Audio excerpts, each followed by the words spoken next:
All right, let's get this party started. Good morning, everyone. I'm Leann Greene. I am your moderator for this presentation. We are doing quality over quantity, creating a robust cannabis market. And yes, I do have my rose-colored glasses on this morning. But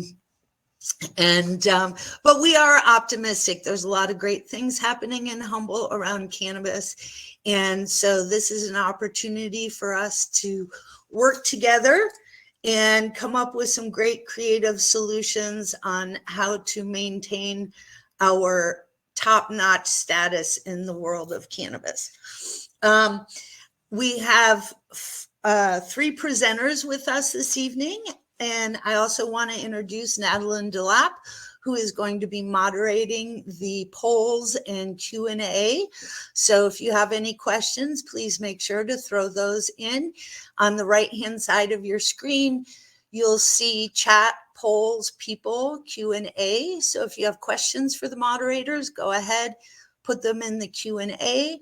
If you want to chat with somebody in the room or send a private message, you can do that through the chat feature. And keep an eye on some polls because we'll be asking for your input on each of these presentations. All right, so let's get started. First, we have Ross Gordon from the Humboldt County Growers Alliance. Ross is the policy director for this trade association that represents over 275 licensed cannabis businesses in Humboldt County. As the policy director, Ross works to manage HCGA's government affairs program at the local, state, and federal level.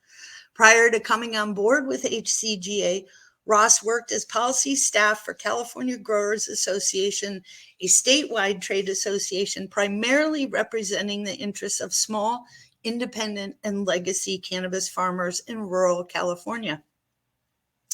In 2018, Ross began working for HCGA with a focus on a range of legislative and regulatory policy goals, including sustainable rural economic development, the protection of the Humboldt name, and the ability for small and independent businesses to succeed within the regulated cannabis market. Along with Ross, we have Janine Coleman, the executive director of the Origins Council and the co-founder of the Mendocino Appalachians project, which is now a regionally sponsored project of Origins Council. She also serves on the board of directors for the 420 Archive, which is devoted to collecting, preserving, and sharing the history of cannabis culture and prohibition in the United States. She is one of the founding board members of the Mendocino Cannabis Alliance, formed in 2019. From 2017 to 2019, Janine served on the board of directors of the California Growers Association and chaired the organization's Appellations Committee. Janine lives in Mendocino County. She cultivated cannabis for over 20 years in a variety of contexts and places, using various practices and methodologies before taking up cannabis patient and policy advocacy, her focus for the last 8 years. And last but certainly not least, we have Drew Barber, the co-founder of Uplift Cooperative and the owner-operator of East Mill Creek Farms, where he lives with his 2 kids and wife of 15 years. Drew has built his homestead and farming practices on the philosophy of local bioregional philosophers and regenerative farm leaders.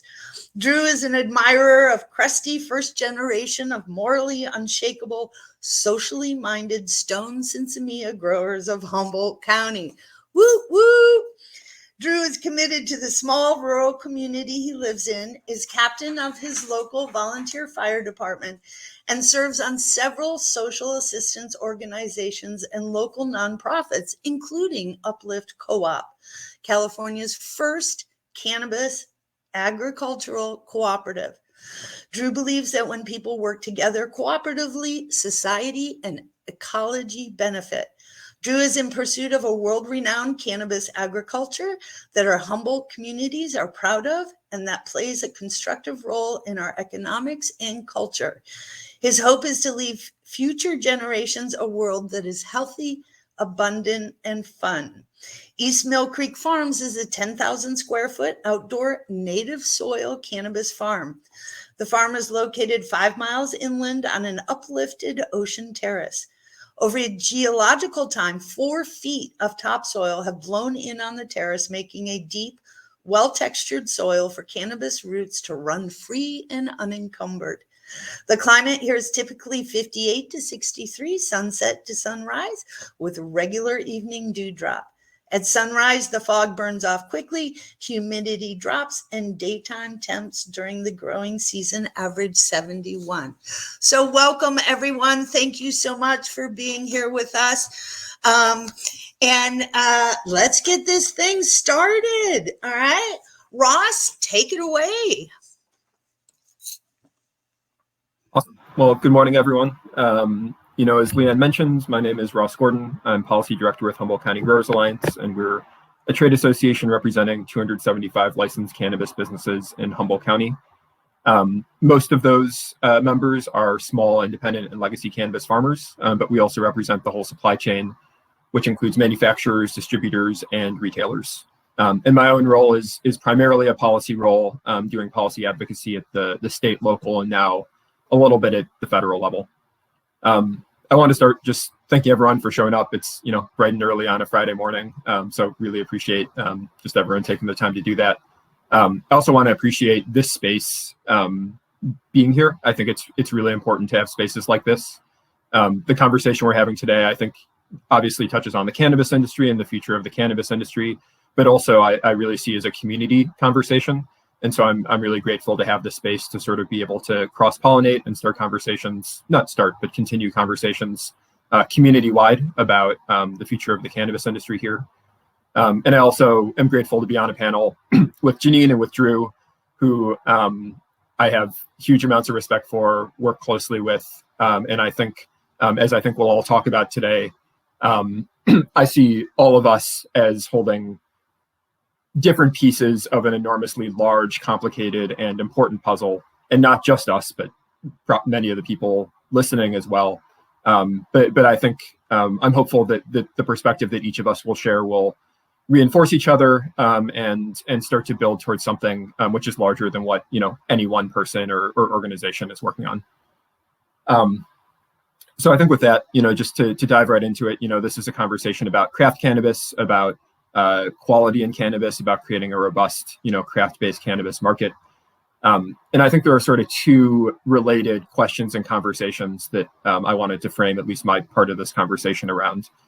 The first is just the reality of what's happening right now and what the dominant conversation is right now in the cannabis industry, which is the absolute collapse of cannabis prices. And it's really hard to overstate how bad that collapse is and what the impact of that is on, in particular, small and independent and legacy farmers who are not backed by a ton of capital, cannot be losing money, year over year, when cannabis prices are dropping to a level that for many folks means that they're cultivating at a loss, maybe having challenges selling their cannabis at all.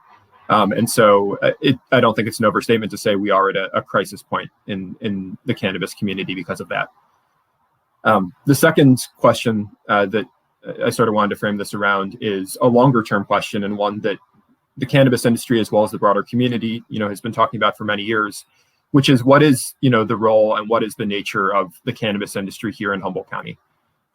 Is it going to be a industrial scale, corporatized, extractive, consolidated industry, or is it going to be a community scale, sustainable, regenerative craft industry, or somewhere in between?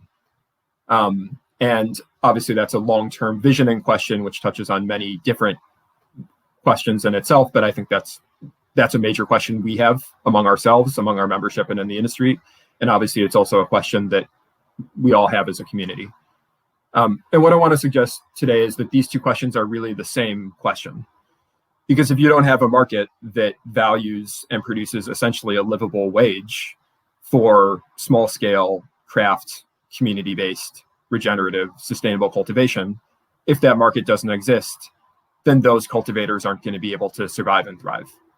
And so how do you create how do you encourage a market which does provide fair value, does provide fair recognition to those practices, which are the practices that we all collectively want to see our industry based on, and which are so core, as Drew mentioned, to the history of this place and the culture of this place.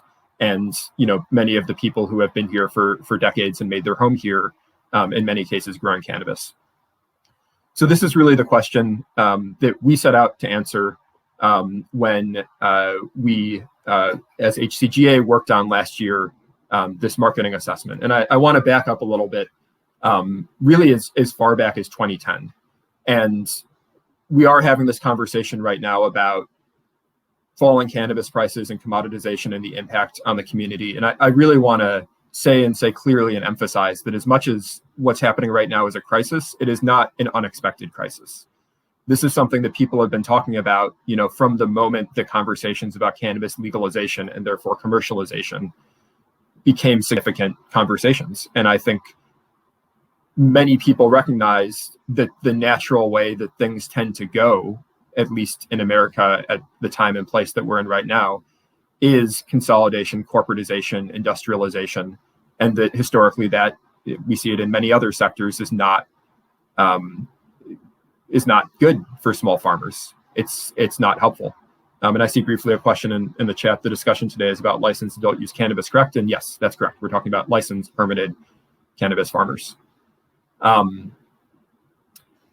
So I think, a lot of people saw this day coming. And I know as an organization we did. And we didn't know whether it was going to be last year or this year or next year or the year after that, but we knew it was going to come eventually. And so as far back as 2017, when HCGA was founded, it has been a priority of our organization to start thinking about what is a strategy to differentiate craft cannabis and to create a market for that. And so that people who are cultivating, legacy farmers, cultivating on small scales, are able to receive fair value for their product. And Janine, I'm sure, can talk about, the work she's done even further back than that. And there have been many people doing work even further back than that, 2010 or earlier. So HCGA for some time advocated for the creation of a countywide marketing and branding program for Humboldt cannabis, so that there could be a collective countywide craft Humboldt brand, which is something that we could seek to promote as having fair market value. The county did fund and create that program starting in 2019, although the program has not yet been executed. That's currently in process.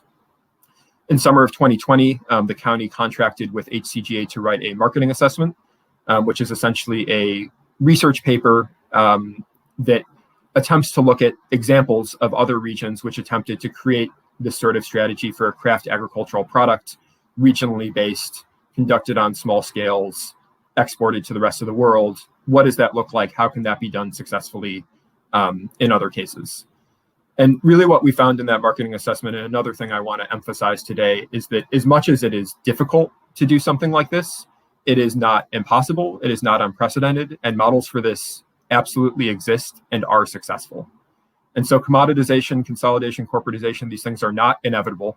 And Humboldt County does have many of the structures in place, as well as much of the work at the state level to build structures to counter some of these trends. It requires a lot of hard work. It requires a lot of cooperation, but it is something which is possible.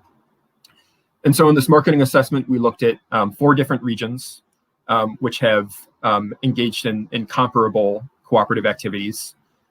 We looked at 2 wine regions, Napa Valley and Bordeaux in France. And then we also looked at 2 coffee regions, Kona Coffee, which is a region in the Big Island of Hawaii, and then Columbia Coffee from the region of Columbia. And we found that each of these regions engage in basically a similar strategy and conceptual framework, which is called Geographical Indications. And Geographical Indications, and there's a great deal of research and organizing around this concept, are basically the notion of a regional group of place-based producers producing on small scales and craft products who are working together cooperatively and marketing under that collective name, whether that's Napa or whether that's Humboldt. And in all of these cases, it really is that collective and regional name, which people really know more so than any individual farm. Of course, people may know individual farms and may have, attachments to that, but really it's the region that is the grounding point for the organization. And I want to talk a little bit about what we found in that marketing assessment.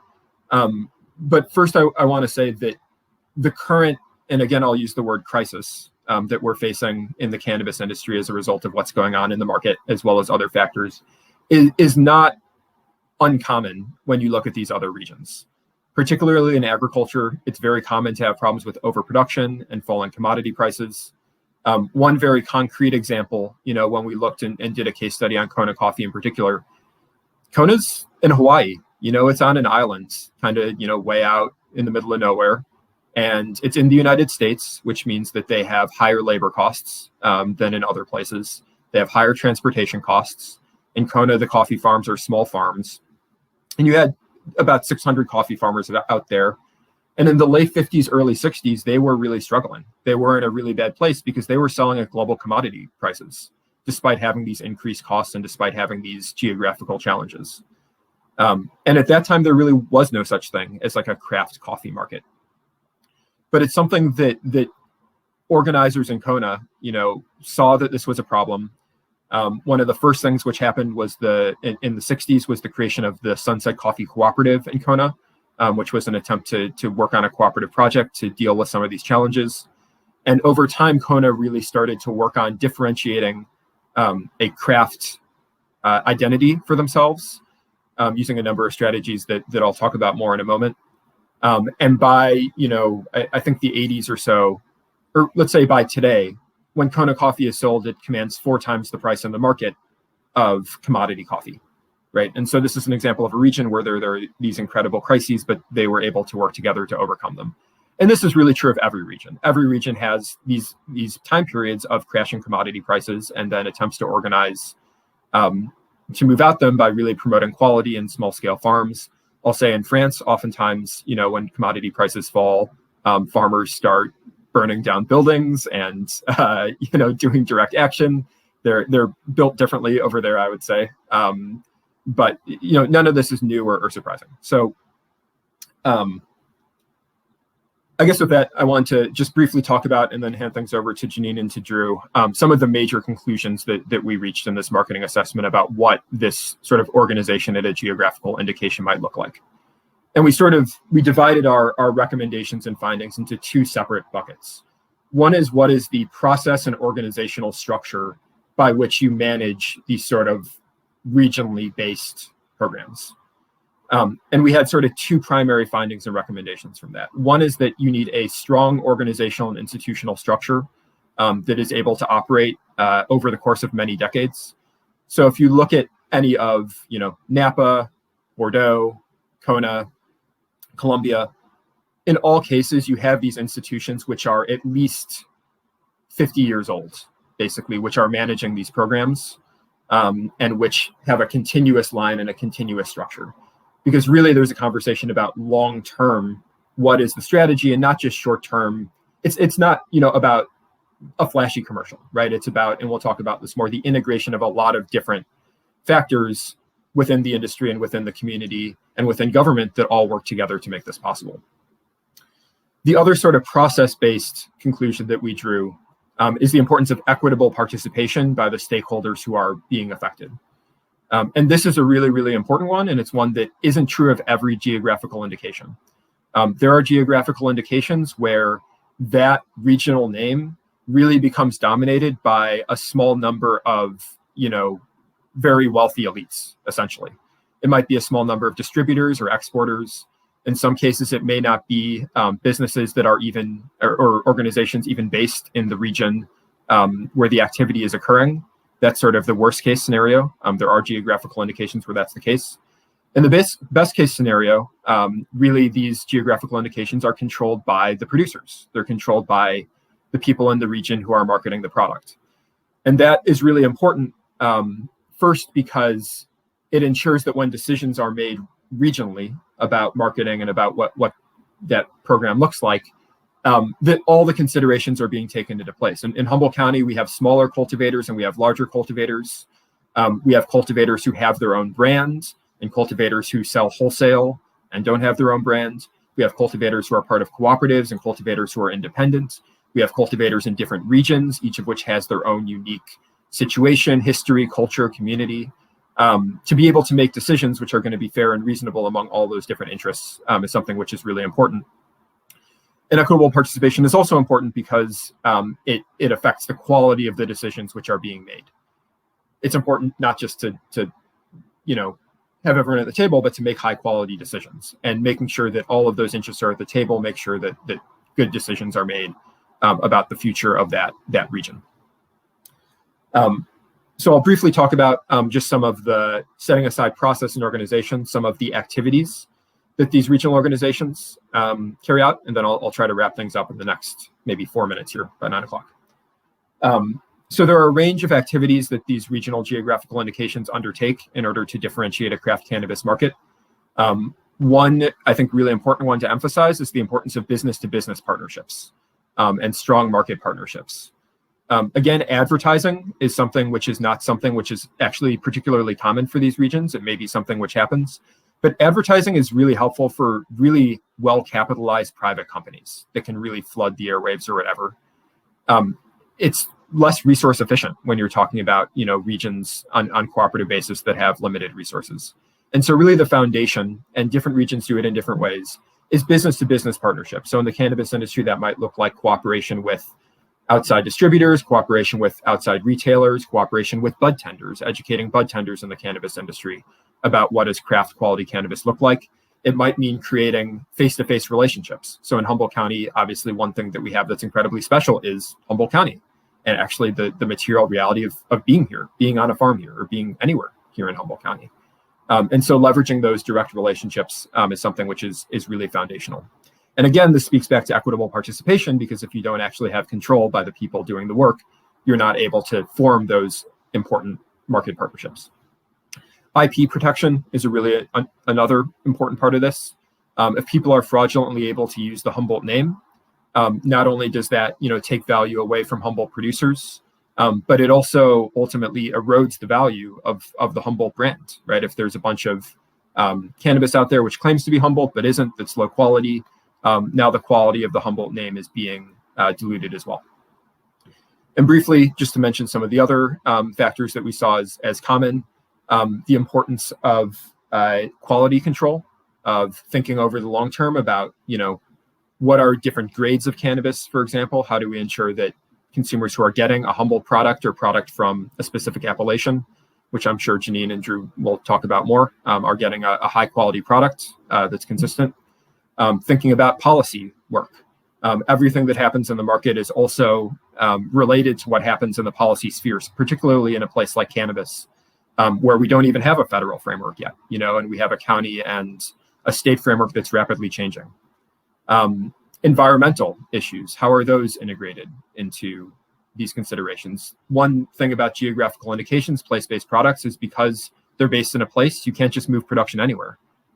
We have to be environmentally sustainable because it's the right and moral thing to do. And we also have to be sustainable because we have to be sustainable. That's the whole point. We all live here, we're all on the land. And so how do we make sure that this is sustainable over the long term? That's part of the decision-making for these regional structures. So without getting too far into all of those details, which I could talk about at length, and I encourage folks to take a look at the marketing assessment, which maybe we can post in the chat here for a moment. I just want to conclude by saying, the current situation, the current crisis in the market, and the current conversation we're having about small scale, local, sustainable versus large corporate extractive, these are not new conversations. These are conversations where folks have been working on strategizing around it for a long time. In some ways, it's easy to be pessimistic because of what's going on right now.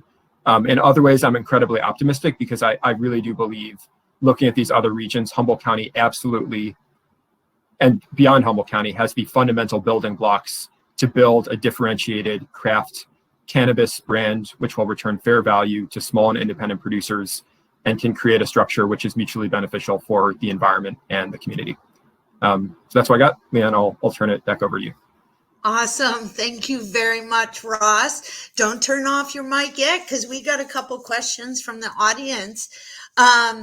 Nicole says, I agree with the relationship between collapse in prices and asking what the role of the industry here. And I think it is also related to Ross's point about how do you create and encourage a market. It seems that all these issues need community leverage to compete against consolidation in the supply chain, mostly in the distributorship chain link, even more so than at the farm or retail level. What are your views on this? Yeah, I think that's a great question, and I'm happy to give a chance at answering it, and if other folks want to chime in too. I think one thing that we really found in this marketing assessment is the importance of interlocking levels of cooperation. And so there's cooperation that takes place at varying levels, and then there's cooperation between these different levels of cooperation. So, to your question, Nicole, about distributors and distributors having leverage, that's obviously a major problem, right? How do small farmers have leverage over distributors? There may not even be transparency into price structure or what the distributor is doing, or, you've got this segmented supply chain. So one conversation we have a lot among our members, especially recently, is cooperative approaches to distribution, whether that's housed in a formal cooperative that then tries to have their own distribution facility, or whether it's small scale, more informal cooperation among people to go in on distribution together. And that is definitely one approach to the problem, and one we're seeing a lot of organizing around right now because there's a real need to do that. We've also got a conversation about Appellations, right? Which, Janine and Drew can maybe talk about more, but Appellations are a really good place to have this cooperation and then to create some organization and leverage around distribution as well. And then you also have, this countywide marketing and branding program, which again, on a cooperative level, is able to provide some leverage and some independent branding, which can help that relationship with distributors.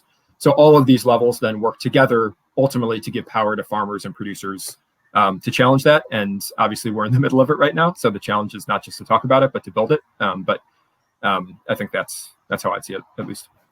Awesome. Janine or Drew, would you like to weigh in on that question? Go for it, Drew. I was motioning for Janine, hoping Janine would.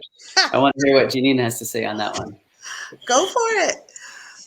Yeah, I think it's a really powerful time, and there's a lot of opportunity and a lot of risk, and I think that's kind of par for the course for cannabis, and so I think it's a real opportunity for us to come together and aggregate our tools and really leverage the opportunity that's in front of us, and I'm really grateful for the leadership and everyone that's here and beyond. I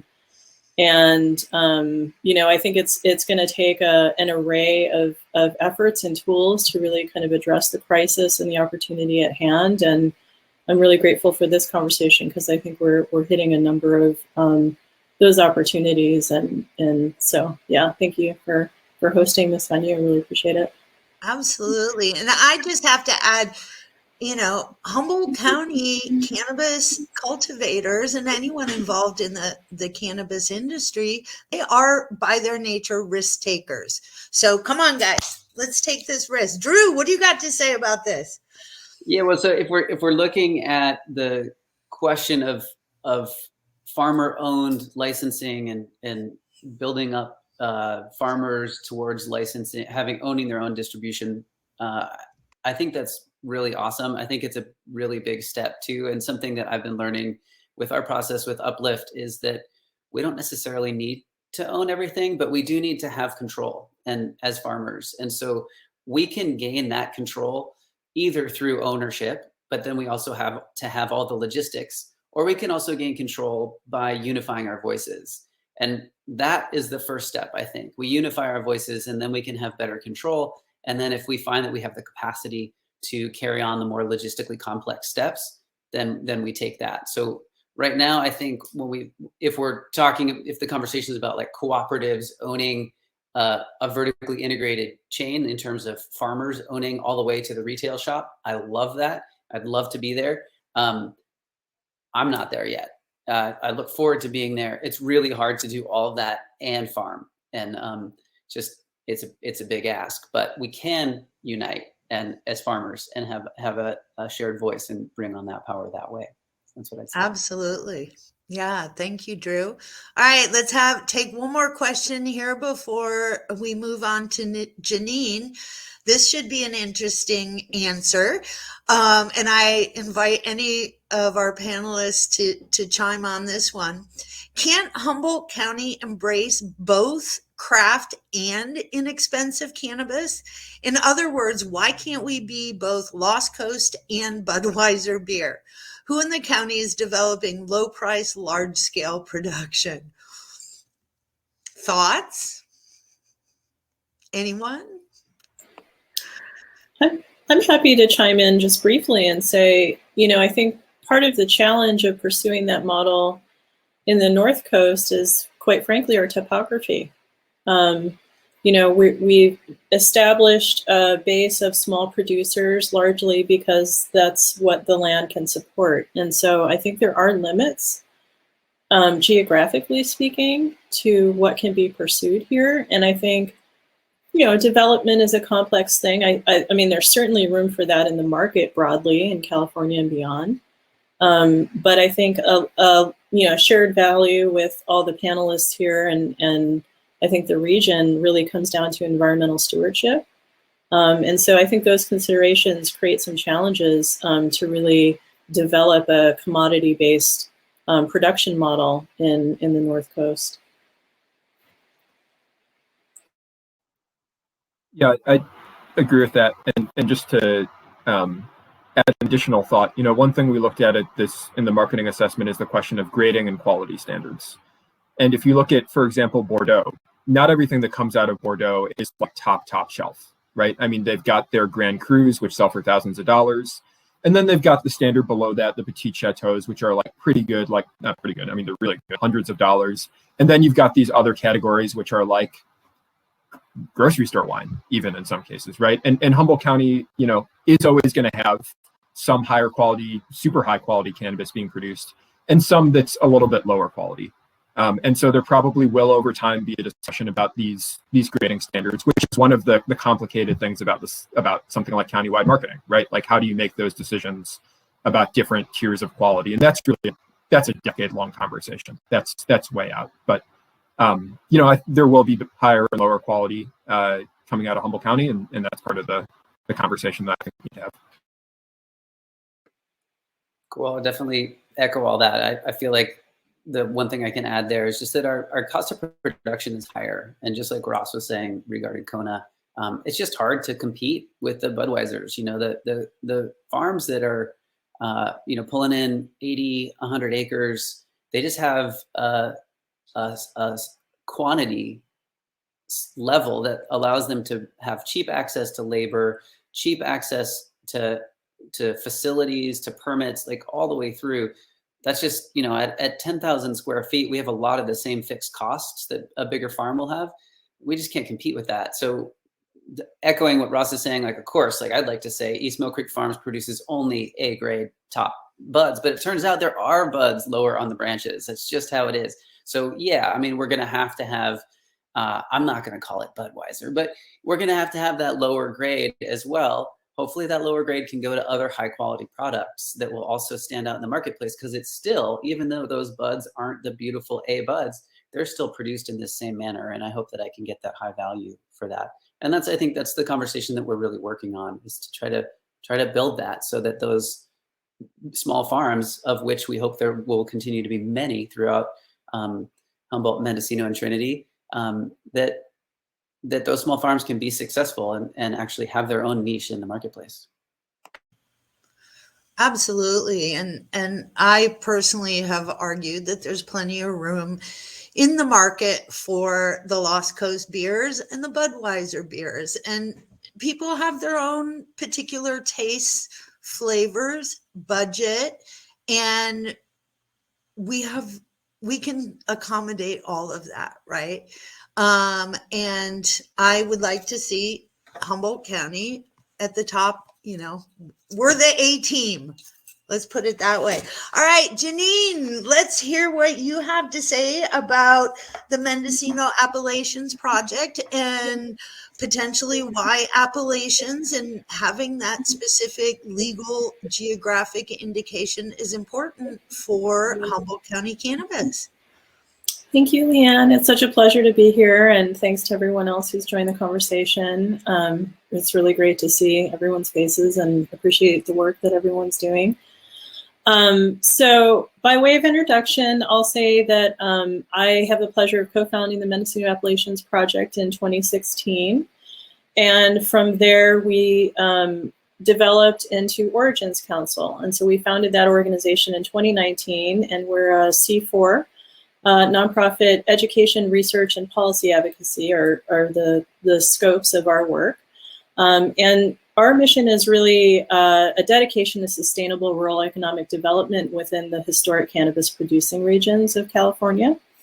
And the second part of our mission is to establish nationally and internationally recognized, legally defensible, standards-based geographic indication systems for cannabis. This really ties into our vision for legacy cannabis producing regions around the world to drive global sustainable development and regenerative agriculture through regulated production and research of high quality craft cannabis and herbal medicine products. And really critical to this mission and this vision are public policies and programs that protect and promote the region's heritage cannabis farmers and the medicine makers. And this would include protecting their genetic resources, cultural resources, natural and economic resources. So our organization currently has 2 programs underway. We have a government affairs program, and then we have an education and research program. And so for our government affairs program, we partner with membership-based regional trade associations in California that represent the legacy producing regions. And so we've got 5 regional partner organizations at present that comprise the Origins Council, Regional Council, and steward and govern that program. And so that includes the Big Sur Farmers Association, the Trinity County Agricultural Alliance, the Mendocino Cannabis Alliance, the Sonoma County Growers Alliance, and the Nevada County Cannabis Alliance. And we're also really pleased and honored to be working closely with the Humboldt County Growers Alliance, particularly around what I'm going to talk about today, which is my favorite topic, appellation of origin. And I just want to say collectively, we represent about 600 members, which include licensed cannabis operators, ancillary businesses, and legacy farmers that are seeking licensure. And the vast majority of our members are licensed legacy farmers cultivating about a 1/4 acre of cannabis on homestead farms. So it's a real honor to represent these folks and meet with you all today and talk about appellations. So to kind of start out here and talk about a brief overview regarding appellations, and Ross really kind of set the stage nicely. So appellations are a legal standards-based geographic designation that are awarded to products of place that are exceptional and unique because of their origin of production. Famous appellation regions and products include Champagne, Bordeaux, tequila, Parmigiano Reggiano. Those are some examples that everyone's really heard of. Appellations are pretty incredible because they're a collective intellectual property right that legally protect and promote the collective resources and IP of the designated region. And the process to establish an appellation involves a group of farmers unifying and working together to research and author petitions that describe their region's distinct geographic features, the history and farming practices, product quality standards, specific cultivar standards may be included, and essentially building a case as to why those collective factors produce an exceptional and regionally unique product deserving of an appellation. And so it's really kind of an award that's designated customarily from a government agency. And so these petitions will be advanced and reviewed by the government agency, and the agency will award the petitions to groups that have made a compelling and defensible case for their claim of regional distinction. So here in California, we have the California Cannabis Appellations program launching this coming year. And this has been about 5 years in the making in terms of policy development. I think there are about 5 pieces of legislation that have fed into the program, and I really want to acknowledge Senator McGuire from the North Coast has been our absolute champion and really set precedent with establishing the policy framework on the legislative side. And we've been working with the California Department of Food and Agriculture to develop the regulatory and programmatic side of things. This will be the first program of its kind in the world. So it's a real honor to be a part of setting global precedent here. Really kind of the opportunity of not just a lifetime, but I'd say multiple generations. Ross spoke a bit to this in terms of the broader context in which California Cannabis Appellations are a part of a system of geographic indications. So we've got a county of origin designation, which ties to the work of HCGA around this assessment for a Humboldt County cannabis marketing program. We also have city of origin that's been established as well alongside appellation of origin. So one term that I want to sort of open with and explain that relates to appellations, because it'll come up a little bit in our discussion, is terroir. And it's a French term, and so it's got a sort of a nuanced meaning, and it really includes the cultural and environmental landscapes that are a part of products of place and informing that. And so it involves the natural environment, but also the interrelationship between the farmer and the crop and the environment, and collectively that really kind of shapes this unique product of place. So it's a very sort of poetic legal construct, and it's been really an incredible journey for me to be a part of this. And you know, I think speaking to sort of the context of the summit here, looking at it through the lens of regional development, the leveraging of the marketing and the economics to really service these protections and propagate the inherent values that you're codifying in an appellation are critical to the success of an appellation of origin system. And I would say for cannabis, because again, we are setting a global precedent here. And so how we proceed with these product of place marketing programs and how these designations move forward is really critical to the opportunity globally for traditional cannabis farmers worldwide. And the need for protections is pretty exceptional here and elsewhere with the, you know, emerging policy reform and market development and, you know, commodification and consolidation that we're seeing here and in other places. So, you know, to speak to the economic development opportunity, you've really got an opportunity where the product gains consumer recognition and generates demand to such a degree that the price of the product is elevated, the place and the product become renowned for exceptional quality and these desirable distinct characteristics. And so in turn, you have both a product and the production region achieving valorization. And I really like that word. I think it really captures the opportunity here with appellation of origin. So this is obviously a significant deliverable to a region that wants to embrace, you know, agritourism, and it kind of informs real estate development and generally local economic development opportunities. So there's a lot of deliverables that can tie into other sectors as well, particularly hospitality and other agricultural products of place in the region. So I think the opportunity for the North Coast and Humboldt County, you know, is a world-renowned brand already. And so the opportunity to really kind of fill in the value and what you want to see Humboldt represent as that brand moves forward in the world through regulated product is pretty incredible. And I think that it's a process that we've been very intentional about in terms of the industry participation in what is essentially a farmers movement. And this is very true to Appalachians historically. It can be one of the greatest legal triumphs of a regionally based farming community. The stakes of engagement are extraordinarily high. We're talking about homestead producers. So we're looking at people's land, their identity, their livelihoods, their survival.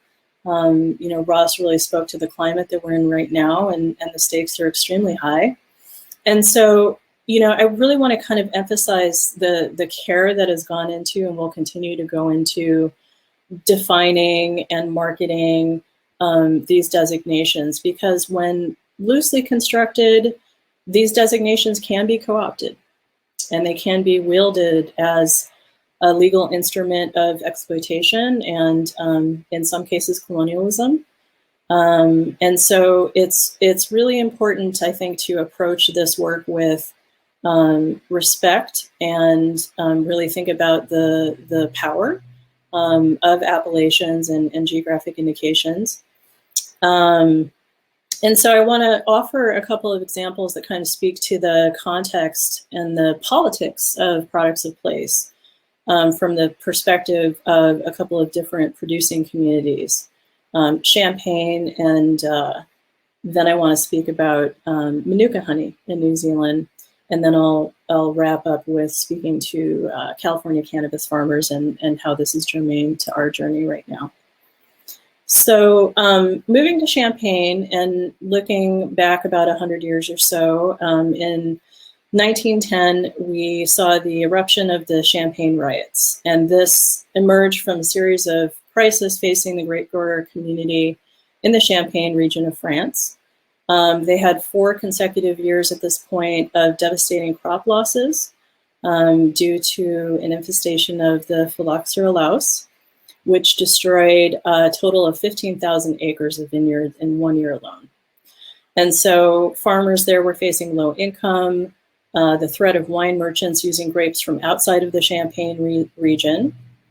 And this really kind of led to the French government moving forward and creating a delimitation by law that the exact geographic area would be acknowledged and granted an economic advantage and protection by being awarded the Champagne appellation.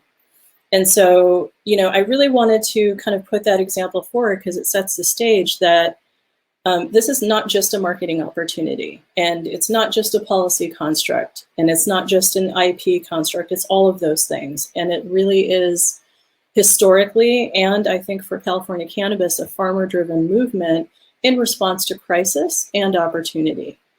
And so, you know, with that, I think, you know, it's just a really important context to be mindful of. So moving to my second example, Manuka Honey, it's really kind of an incredible saga that's playing out in real time.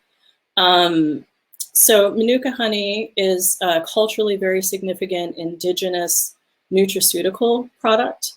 And you've got a producer community navigating sort of a colonial market paradigm. Just to give you some context, so it's honey that's produced from a specific trees, Manuka trees in New Zealand. And last I checked, in terms of the market value of Manuka Honey was fetching close to $2,000 for an 8-ounce jar. So that's a pretty significant deliverable.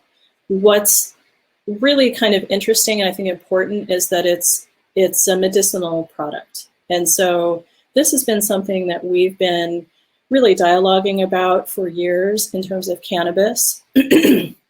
Cannabis is, you know, a medicinal product. It's also used for, you know, recreational purposes.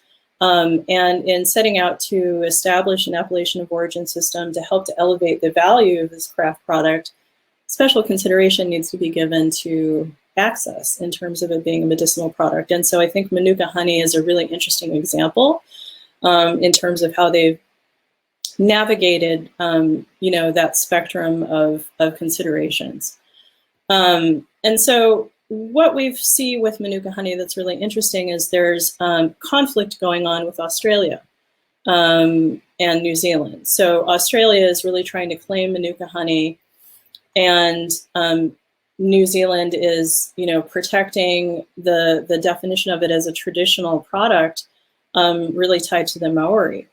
And so you see a lot of, tumult going on and sort of national protection stepping forward. The New Zealand government granted, I think it was a $6 million allocation to the Manuka Honey Appalachian Society to support their legal defense of Manuka honey and really kind of fight the Australian movement to co-opt that. And so there's been a lot of infrastructure that's been put in place in New Zealand to really protect this effort and move forward with the valorization of Manuka honey. The New Zealand government established the Maori Advisory Committee pursuant to a Trademark Act of 2022 and a Patents Act of 2013. And these advisory committees review and assess trademark and patent submissions to the New Zealand Intellectual Property Office to protect against cultural and legal misuse of Maori intellectual and cultural property. And, I think this is really kind of harkens back to what Ross was speaking to in terms of the importance of the whole gestalt of the infrastructure to really support and promote a place-based product and representation of the producer community, and ensuring that that collective producer community has representation and a voice, and particularly on the policy level, because it continues to be, these are legal protections, these are intellectual property rights. And so the policy issues will continue to unfold, and to have that political and marketing voice really working in tandem, particularly given that we're setting precedent, I think is really critical to the success of these programs.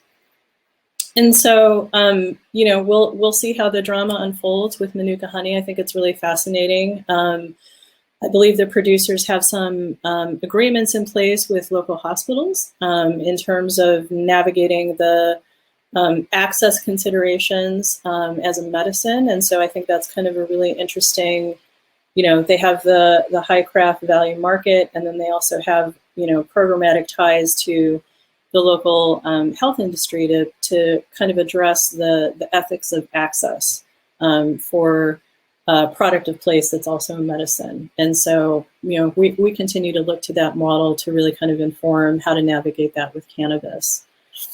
And so to kind of take it back home and look at California cannabis, we are at a critical crossroads, and overproduction is a really common issue that is addressed through appellation of origin, in particular. Yield limits, crop yield limits are a function of appellations traditionally. And so, the goal is really to support the producer in being a price maker rather than a price taker. And, I think there's other components to appellations. It really supports vertically, integrated opportunities for producer regions to collectively put their resources together, and creates hubs for processing, manufacturing, and direct sales, and invites agritourism and those kinds of opportunities. And so we really do have an incredible opportunity, but it is years in the making, particularly because we are, still operating under federal prohibition, and the sort of challenges we're facing with the California regulatory system, and the challenges particularly for rural land use development, are significant. But I think that we will persevere, and we shall overcome those challenges, because the opportunity is very tremendous.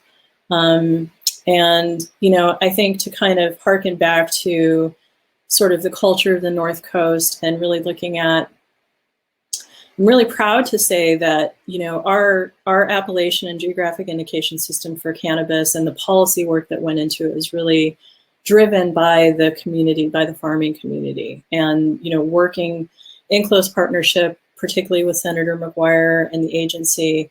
And really, we advocated to have a very rigorous standards-based system for several reasons. One, to be positioned, to be taken seriously in the international craft market, to, one day stand shoulder to shoulder with these very austere, Appalachian products of the world. And also because of our history and our values as environmental stewards. And so to really elevate this designation to be a standards-based designation that inherently can really kind of codify our cultural values and our environmental values and our values of quality, frankly, and to have, high craft quality product and the tools that we need to really set those standards as the farmers create these designations. I think another, opportunity which falls in line with historically how appellations are formed is to protect our cultural resources, which are significant. I think that there are, incredible practices that have been going on for decades and a continued innovation with the farming community. And again, the craft medicine making and manufacturing community, we have kind of yet to bring them into the policy construct for Appellations, but look forward to that work as we move forward, because I think, our producer and craft medicine making community is really part of the very fabric of the legacy producing community. And I think that our regulatory system has been a real challenge for craft medicine makers. And so we look forward to welcoming them back in as a part of our kind of essential fabric as craft producing regions. And then, we have genetic resources that really urgently need to be protected. We've heard the North Coast region being referred to as the Amazon of cannabis genetics. And because it's an annual plant, it's very easy to lose our genetics. And so this is also a way to protect and codify and elevate our genetic resources. And so to see the California cannabis appellation system inclusive of standards, practices, and cultivar protections is really comprehensive. And I think, I'm really proud of what we've collectively created. And I'm really excited to see the research move forward and see farming groups come together and be supported also by the state and our local jurisdictions with grant monies to support that research and innovation as we move forward. So, the last thing I want to close on is that the process of establishing appellation is one of organizing, community organizing, and really coming together and deliberating. It's a very deliberative process. There's inherent friction that really kind of breeds opportunity and consensus. And so that process of farmers coming together and really sharing their ideas, doing research collectively, and deliberating about what their standards are going to be, and creating social agreements, I think really it's going to be a really incredible process. I think for cannabis farmers, the legacy producing community, we're still coming out of the shadows and really kind of coming to this opportunity to be vocal and public about our identity and our values and our collective vision. And the process of building consensus around appellations will build the fabric of our community organizations. And so I think it's a strengthening process that we'll see as this work moves forward. And, I think it really kind of harkens back to how we've organized traditionally as communities and, thinking about like volunteer fire departments, right? And like those kinds of hubs, right, in our rural communities and how we've really kind of garnered together our resources and support of one another in our rural community. And so look forward to seeing that reflected in our appellations as they move forward. And yeah, that's what I wanted to offer to the group, and thank you all for having me. Awesome. Thank you so much, Janine.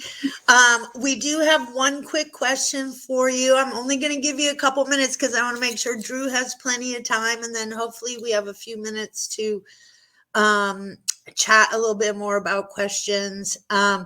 So Nicole writes, today's crisis in our cannabis region is embedded in the larger context of growing global instability across unraveling supply chains, rebelling labor forces, and intense climate change. Could you speak more to what you see as specific functions of quality craft cannabis and Appalachians in this context? Big Sure. question. Yeah, well, I think the first thing that comes to mind is that you're talking about, very localized organizing of resources, right? And so I think that's a lot of the answer to the global problems that we're facing, and the systems that we are seeing unravel are really kind of premised on, fundamental unsustainability of commodification, right? And moving beyond that intimate relationship of place and resource. And so I think just fundamentally, it really kind of addresses so many issues just inherently by the structure of it, and all of the activity that's tied to establishing and maintaining an appellation, because, establishing the appellation is only part of it. And, the community organizing and the organizations, right, that are behind the appellations are then become stewards of that appellation, that identity, and the natural resources that are inherently protected. And so I think it's a really great answer to the global crisis that we're really seeing play out. Yeah, absolutely. And I think that is an absolutely perfect segue to Drew talking about the pluses and minuses of cooperatives and how he made it work. And it really, I want to remind everybody that the intersectionality of these three panelists, Janine just really spoke to. It's about community organization for the betterment of our industry, and we're being specific to the cannabis industry. But Janine is very true. This trend of localization is going, in my humble opinion, be a big part of how we survive as a species on this planet. We gotta go kind of back to tradition, right? Drew, the floor is yours. All right. Well, thank you so much. It's an honor to be here. I feel like Janine and Ross have said so much great stuff and covered so much great ground. I guess I feel like talking a little bit about the soil and just sort of the base of it all, that in order to have a voice in policy from, for Ross to work on, in order to accomplish these appellations that Janine is working on, we need that soil. We need that healthy soil network. And it's not at all a slight to consider us farmers as that soil. That's actually, from my position, a strong compliment. So, and that gets into cooperative efforts amongst the farmers themselves. And it's a challenge to make the time to work together. It's an extra thing to do, and we're already being asked to do a lot as farmers. But I think everything that Ross and Jeannie have spoken to today really underscores the need for that, for us to work together as farmers to have a solid voice. So how do we do it? What are some of the successes and failures? There's a lot of water under the bridge. Uplift started in 2018. We started in one entity that was specifically described in Prop 64, and that entity ended up not being very functional for us. So we switched to being an agricultural producers cooperative. And we're moving forward as best we can. It's a sort of a long arc. There's a lot involved in it. And what's really solid is that every step we take builds our community and builds our capacity for organizing. And capacity is a really big piece of all of these things. Like, I don't know about y'all, but I hear Janine and Ross talk, and I'm like, man, these folks are so smart. I am so grateful that these folks are on our team. And it is hard to have all of that knowledge as well as the site-specific agricultural knowledge to produce the highest quality cannabis in the world. It's almost too much to ask. So I'm so grateful that there are many pillars holding this up, and working together as, you know, for farms working together, that's going to be a really important piece. So I guess, I think maybe, I don't know, I don't have a whole lot more to say there, but I might just share just a couple images. Like when we talk about craft, when we talk about quality and we talk about craft and we talk about appellations, one of the things we're talking about is the attention that every individual flower gets. This has just really struck me as we've been harvesting the last bunch of days. When we clip the flower, we examine it to make sure that it's all good, and then we bring it into the dry shed. So just as an example here, you know, the buds get picked, they get rotated, looked at, and then they get clipped the rest of the way. So I guess I just want to share that partly to show that there's like what are the nuts and bolts of the difference? The nuts and bolts of the difference are that hand touch. And so like Champagne, for example, machine harvesting is not allowed in the Champagne appellation. And there's a lot of reasons for that. One is machines are rough. The other is that when it's hand harvested, as a byproduct of hand harvesting, every bunch of grapes gets looked at. The percentage of mold in those grape bunches that get put into the vats is much lower because we've had an extra set of eyes looking at those bunches of grapes. The end result is a higher quality product. And so this is the same thing that's happening here on our small farms. We're paying more attention. And then we're also, to kind of like zoom out a little bit about sort of the big why, not only are we paying attention to the flowers and the quality, we're also paying attention to the places, because we live here. We don't leave, for better or for worse. But we see what happens. We see if the fish are coming back this year or not in our streams and creeks. We participate in our communities. We're here for the volunteer fire departments. We're here for the school boards. This is the community that's built Humboldt County and Mendocino and Trinity County. And we need to continue, if we're going to have the society that we dream of, we're going to need to continue to have those many points of light. And that's going to come through lots of small operators.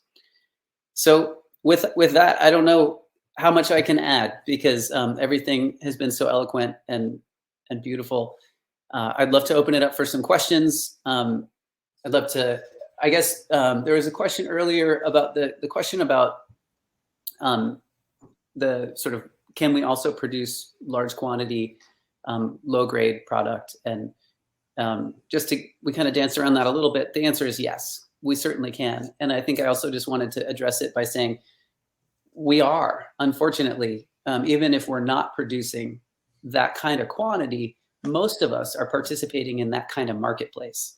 And that's a really tough situation to be in when you're harvesting the way I just showed, looking at every flower, and you're having to price compare to a business that's mechanically harvesting or not paying that close attention.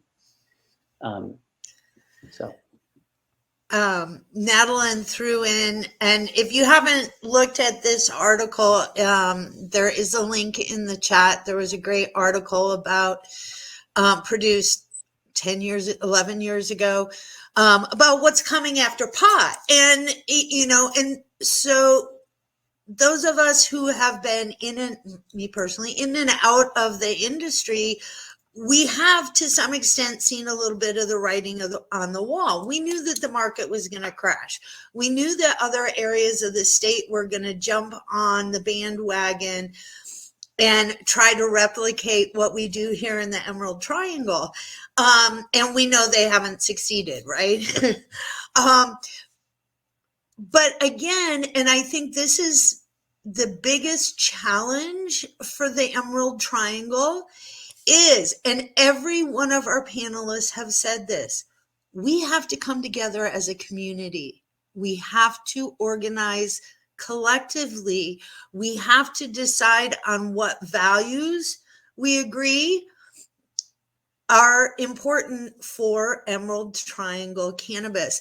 And that's going to be a huge challenge. And so I want to encourage everybody in the room here to do whatever you can to join a community who is working to forward Emerald Triangle cannabis, because we all know that we grow the best full-term, sun-grown cannabis in the whole entire world.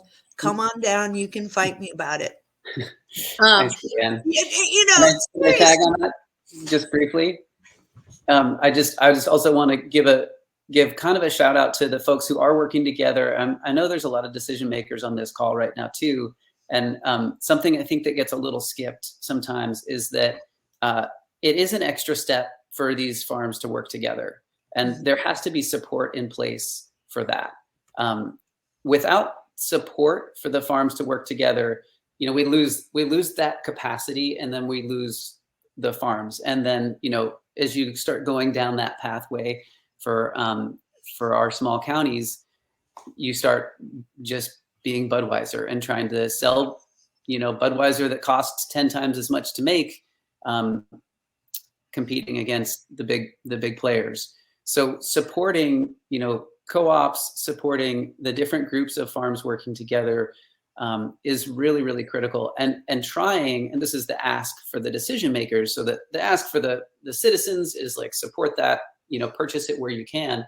But the ask for the decision makers is, please, let's do what we can to pave the way for these organizations to function. Because honestly, right now, there's a lot of barriers in the way, both at the county level and at the state level. And we just need to remove those so that we can have these groups of folks, of farms working together to accomplish these big tasks. Absolutely. Absolutely. Ross, Janine, thoughts? We've got a few more minutes left. I encourage anyone who has a question, throw it in the chat or the Q&A. We've got some time here. Janine. Well, I'd really like to honor you, Drew, as a farmer, and all the farmers. It's, you know, we're here for you.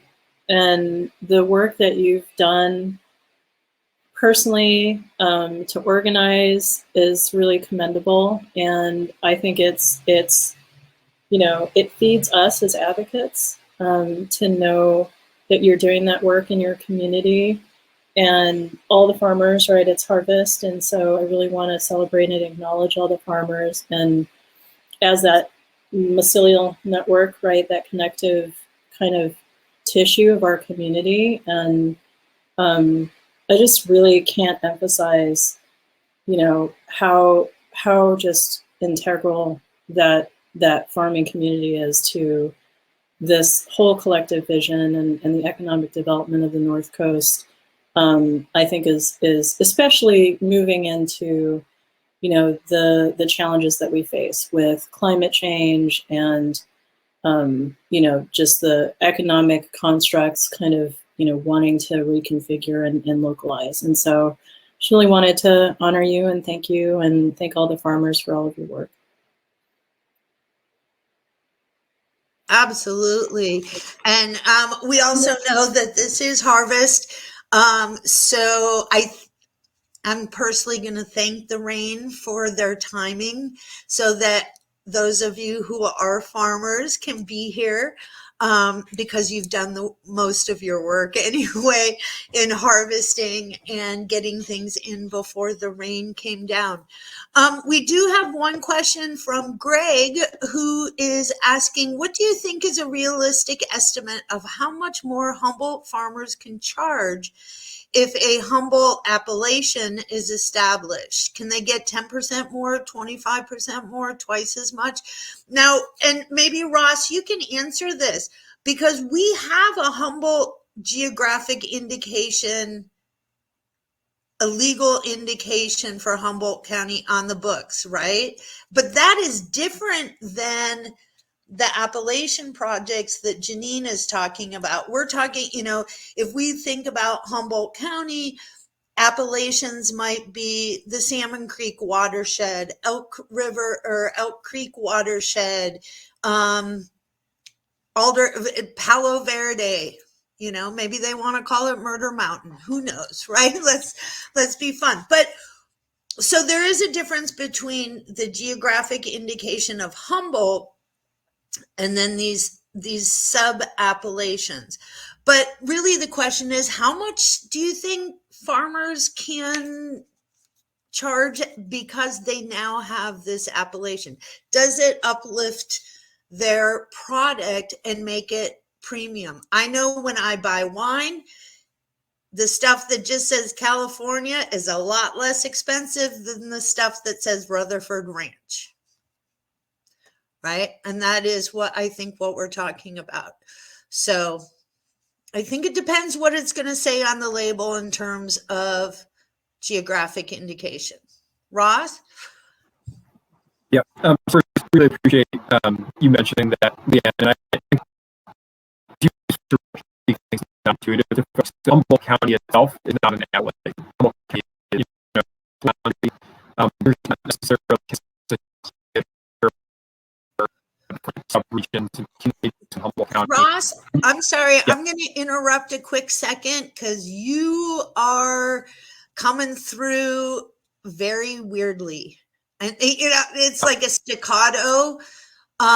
So I don't know how we might get around that other than to exit the room and come back in, which we're kind of running up against time. Janine, do you want to? Sure. Yeah, I'm happy to speak to that. I think it'll take time, but I think that we have, the way the system's set up in California, it's sort of like nesting dolls. So you've got the county of Orange, you've got California, first of all, right? Known the world over for cannabis.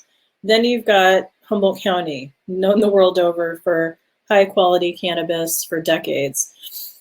And so conjunctive labeling is a pretty common tool for geographic indication. So you'll see California on the label, Humboldt County, and then the appellations that are formed can kind of ride on the notoriety of Humboldt County and California as they're building their reputation and marketing and sort of identity out in the marketplace. And so I think Humboldt County in particular has an edge, right, in terms of appellation development and that opportunity to really kind of already be known. I think it's really important to acknowledge that appellation designations are awarded for cannabis that is exceptional, right? So the cannabis itself is exceptional already. And it's a way of honoring and codifying and acknowledging and marketing that.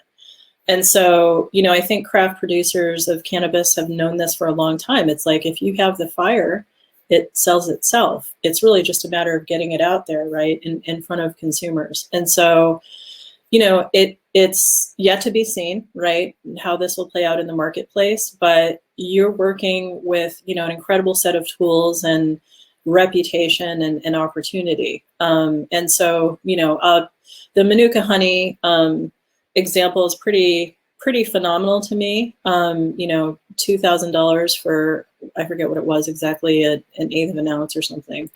So, we'll see, right? But the opportunity, I think, is kind of wide open.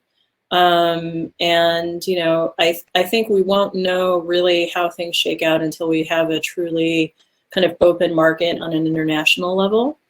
And I think, ultimately, I just want to put this out there as the vision is for craft producers to be able to have that direct consumer interaction and monetary exchange, right? And so the ability for Drew to one day ship his appellation product to a consumer in France who's accustomed to, consuming high quality products would be the opportunity that can bring, the most value back to the farmer.